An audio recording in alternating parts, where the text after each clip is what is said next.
Hello, hello mga kayushi. This is still your friendly host, Danica Gabriel. And I'm Arlene Marposque. At magkakasama po tayo ngayon dito sa Mercado de Calamba, kung saan pupuntahan natin ang isang tinatawag na eco-friendly na store. Bakit ba tayo nandito? Bukod dun sa pupuntahan natin. Pupuntahan natin ngayon ang sinasabing tindahan na kung saan ginagawa lang puro papel. Okay. So talagang environment friendly. Huwag na nating patagalin. Punta na tayo. Ito pa rin po ang ating pangkabuhayan episode. Tara na ate! Dito po sa loob ng Mercado de Calamba, matatagpuan ng Green and Grateful Wrapper Shop. At makikita po natin dito ang may-ari na si Tita Esther. Hello!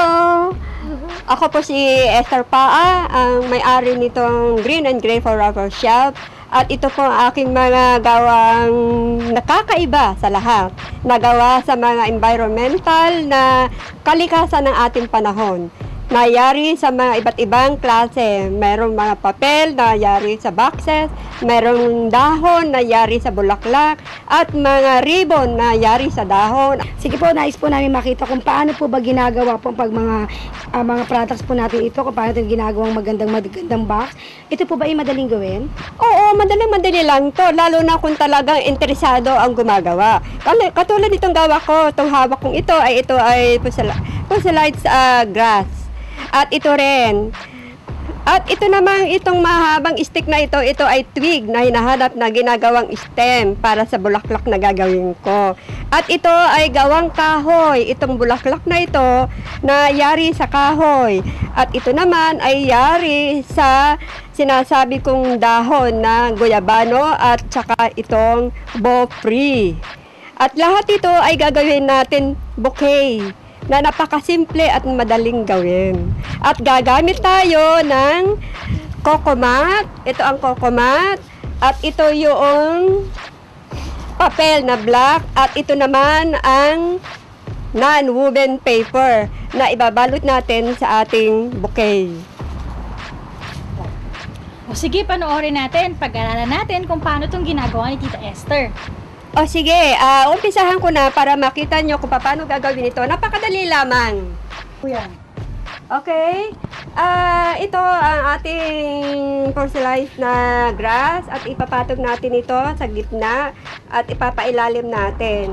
Ngayon, ididikatan natin ng itong gawa sa bofree na dahon at ito naman ay gawa sa guyabano. Ito ang mga bulaklak na gawa sa dahon, na ginawa ang bulaklak. Ididikit natin siya dito sa dulo para magkaroon siya ng bulaklak. At tapos pagka naidikit na itong lahat ng mga bulaklak na ito, siyempre, habang nilalagyan mo siya ng bulaklak, lalagyan mo na siya ng mga paraan kung saan siya magandang ilagay. Para pagka nagawa sa ikinumpol siya, magiging maganda siya sa kanyang dulo ng stem na tinatawag na twig. Ngayon, itong mga ito ay magkakaroon siya ng mga binabalot at inatali muna para hindi siya maging magulo at magalaw na bawat ginagawa ko. Babalutin siya o kaya ay tatalian siya ng rapya. Itong rapyang ito ay isa ring natural nating panali.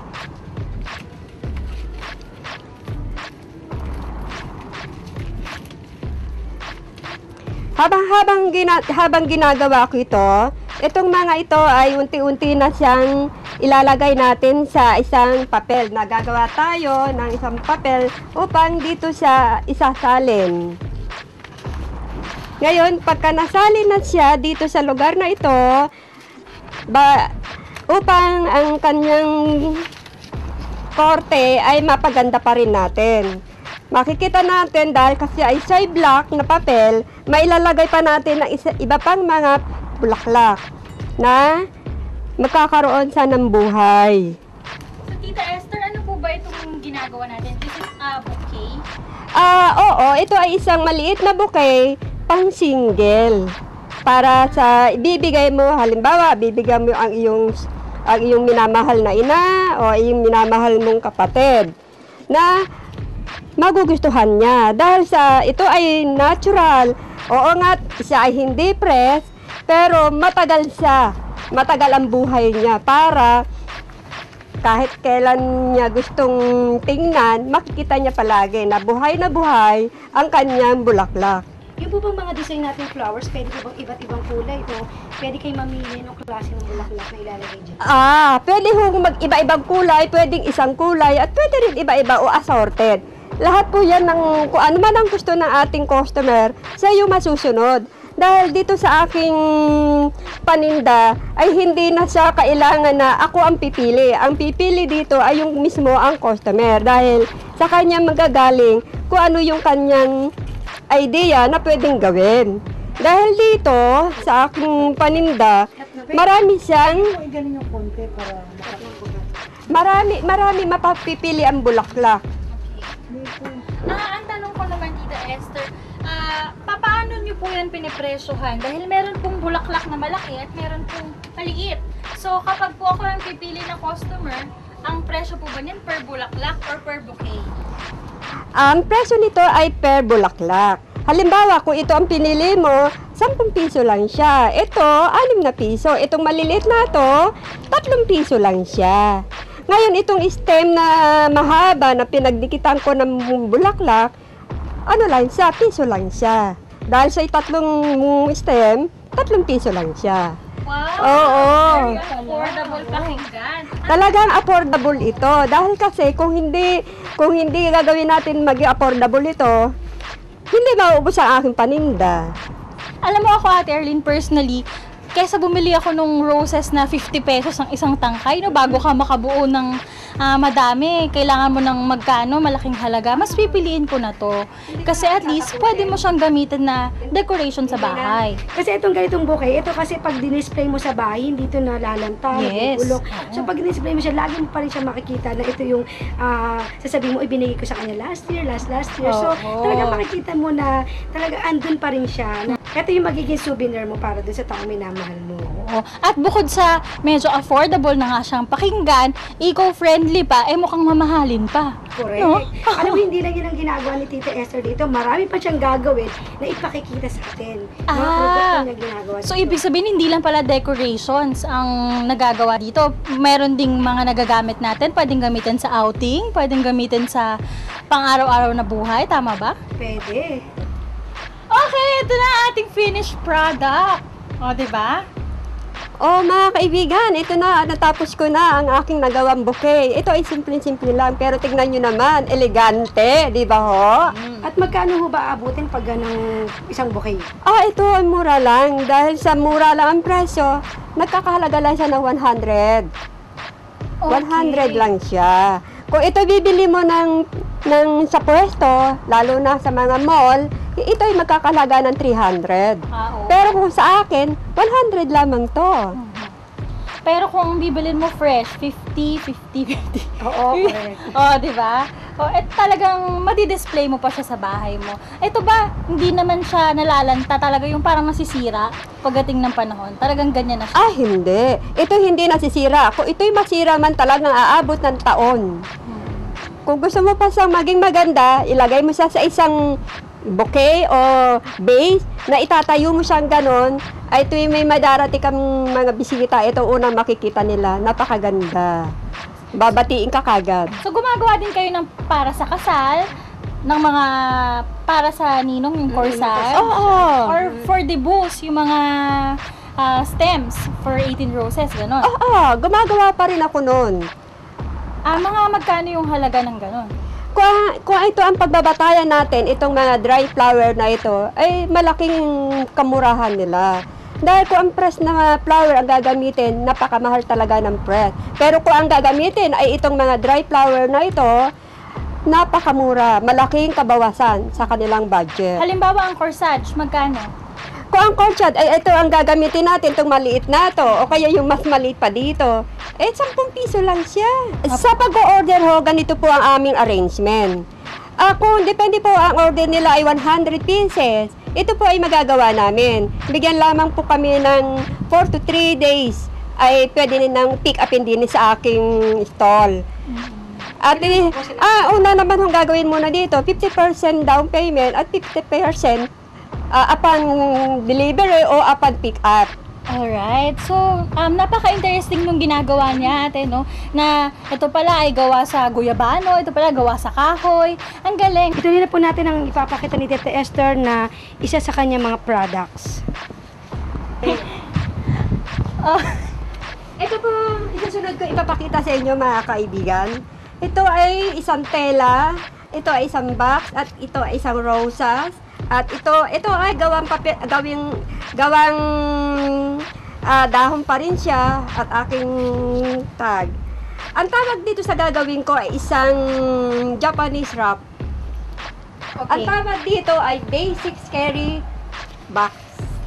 Basic Ito po ang tinatawag na susumi sa salitang Japanese. So, ito yung pinaka-specialty ni Tita Esther dito, yung wrapping. No? Kung mayroon kang mga regalo na gusto mong maging espesyal yung kanyang pambalat na anyo, dito ka pupunta sa tindahan ni Tita Esther. Correct. Kasi alam mo yung ginagamit yung mga materyales, kakaiba talaga. Puro eco-friendly. Exactly. Napakasimple na ng paggagawa. Mo. Ito ang first step. Simple-simple lang. Susunod po, papasok nyo lang ito dito sa loob. Ganito po siya. Igaganon lang po nyo ito. Second step din po siya. Ibang design naman po siya. Pero iisa lang po siya. Third step naman po, ipapasok nyo po ito. Gaganon nyo lang siya. Lalagyan nyo siya ng flower din sa loob. So, these are perfect wrapping para sa mga ireregalo mo sa debut. Oo, sa kasal, pwede rin. Dahil na pag Valentine's Day, magandang gift yan. Kasi yung kakaiba talaga, yun yung pag na-receive mo yung mga ganun, parang nakakatuwa sa puso, di ba? Yes.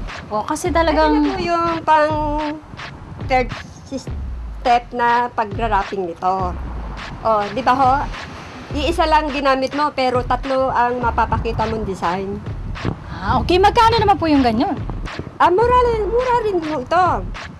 Ito, 12 lang po ito. Ito, hindi nababayaran. Isa kasama na ho doon sa computation. Itong tela, ito po ay 25 pesos. Itong telang ito. Ngayon, yung box naman ho, 12.50 lang. O, magkano lang ang halaga nun? Wala pang 100. Itong mga ito. Yung laman, kayo na ang maglalagay, hindi na ako.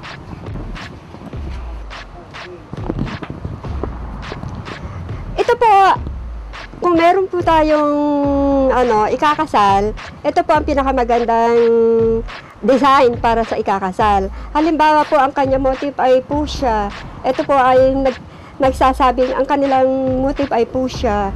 Dahil sa ikakasal, nilagyan ko po siya ng bulaklak na flower at tapos may dahon po ng guyabano at may porcelain grass ko ang nilagay.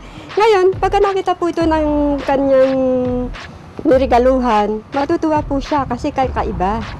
Ito naman po. Ano po ba to? Abaka po ba yan? Ano bang tawag? Ito, ano po ba itong mga bato-batong yan? Ito naman po ay coconut. Itong brown na ito. Ito naman po ay pedal na may kasamang dahon na cloth. Ito naman po, mga bato. May bitones, may twig, at may bato. Iyang mga design niya. At meron po siyang mga cloth na dahon. Yan po siya. Okay. Kabila at harapan na may design po siya. Tapos nilagyan ko po siya ng abakarop sa magkabilang gilid. Para madaling hawakan. Para mahawakan siya. At isa pa, design pa rin. Okay, so parang you're like making a work of art, no? Hindi ka nagbabalot lang. Parang yung balot pa lang, regalo na. Yeah. Ate, ayaw niya nang buksan dahil masisira yung design. At ito naman isa, kung meron naman po sa okasyon, halimbawa ho ay birthday po ng kanyang ng kanyang mother o sister. Ito po naman ay maganda rin ipang design. Kitang-kita na sa kanya yung bulaklak, nagsisymbol na ano yung kanyang motif.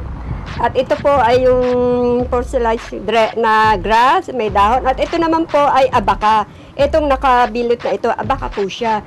Binalutan lang natin siya ng craft paper. Ito po ang craft paper na kulay brown. Yun lang po ang ating pambalot. Okay, usually kung magpapagawa po ako sa inyo ng ganito, pwede ko po bang hintayin or would it take more than an hour? Pwede pong hintayin. Pwede pong hintayin po ito.